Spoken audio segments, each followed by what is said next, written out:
Bem, hoje eu pensei da gente falar sobre um aspecto técnico da técnica da psicanálise e que eu considero a questão do trabalho pela palavra, né?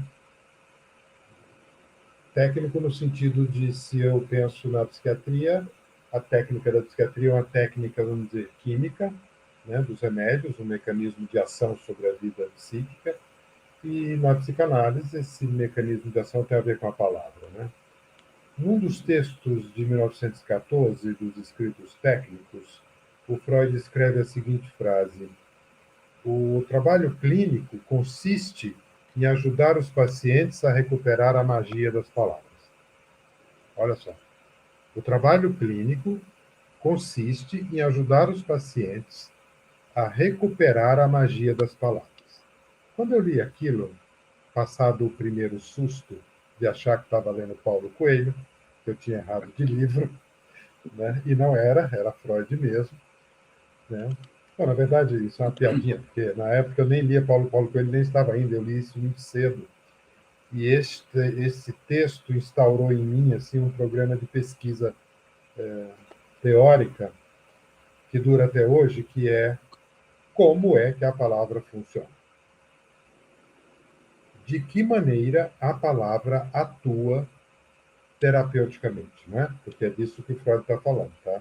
A palavra serve para muitas coisas, a palavra serve para comunicar, para educar, para seduzir, para atacar, né?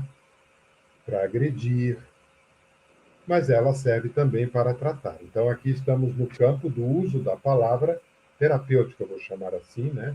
Ou cura, me permitam usar os sinônimos, né? A palavra que cura, a palavra que trata, a palavra terapêutica.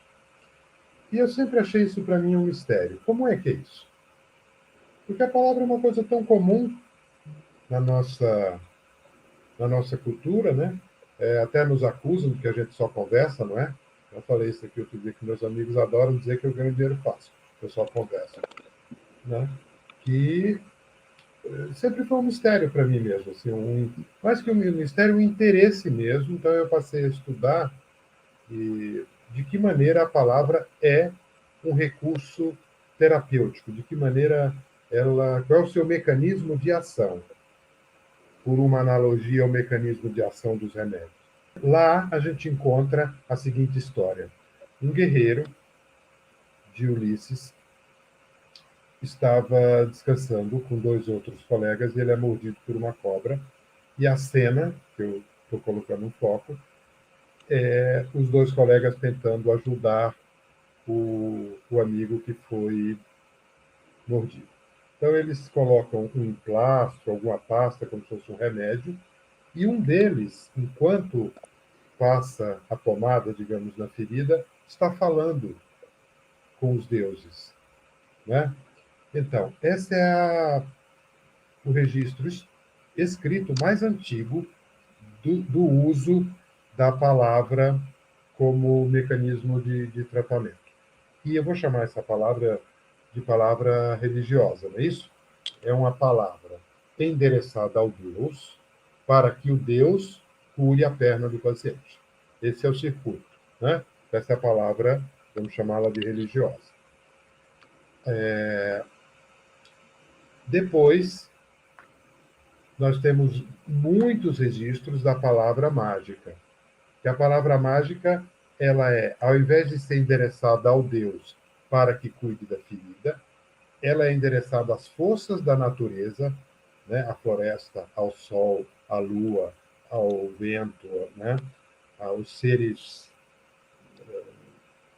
que já morreram, né? Aos espíritos. Ou seja, essa palavra é endereçada à natureza para que a natureza cure.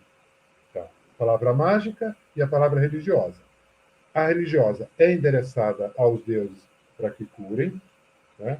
A palavra mágica é endereçada à natureza. A magia é quase uma manipulação da natureza.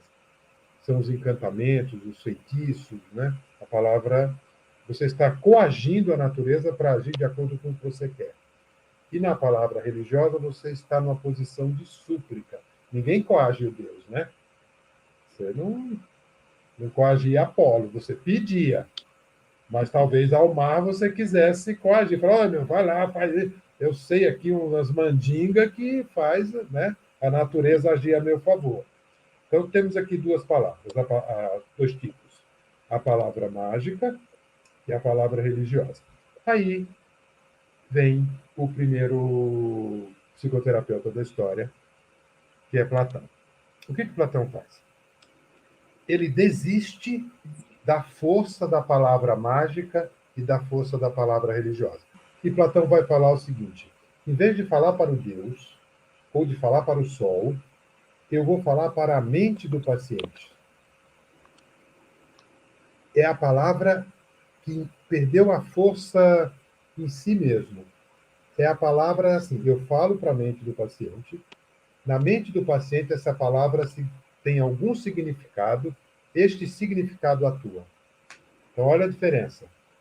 Platão abre mão da força intrínseca da palavra, do som, né, do significante em si, que a gente supõe que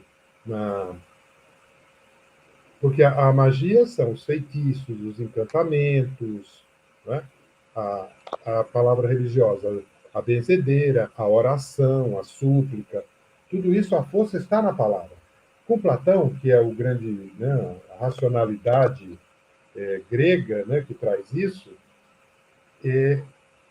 a palavra perde a força terapêutica que ela tem em si mesmo e passa a funcionar porque ela desperta um estado psicológico. É aí que eu digo que é a primeira psicoterapia, né? Concorda? Entrou, aqui quem vai trabalhar é o psiquismo do paciente. Nas outras duas, quem trabalha são as forças da natureza ou as divindades. Então, pela primeira vez na história, esse é o grande passo, né, da racionalidade grega, né, que abandona os mitos e passa para uma materialidade lógica e, no nosso caso aqui, psicológica. E Platão dizia, para isto funcionar, precisam de três condições. Platão é o primeiro cara que faz uma teoria do mecanismo de ação terapêutico da palavra, do verbo. Olha o que ele dizia. Tem que conhecer a natureza do ouvinte.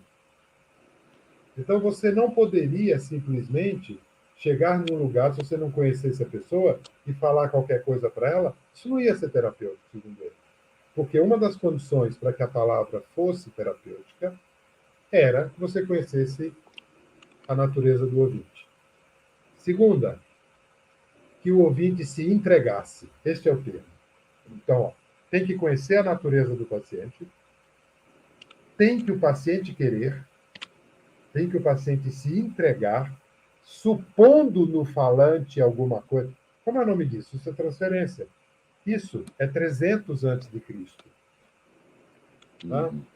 Não estava montado aí todo o esquema para terapia?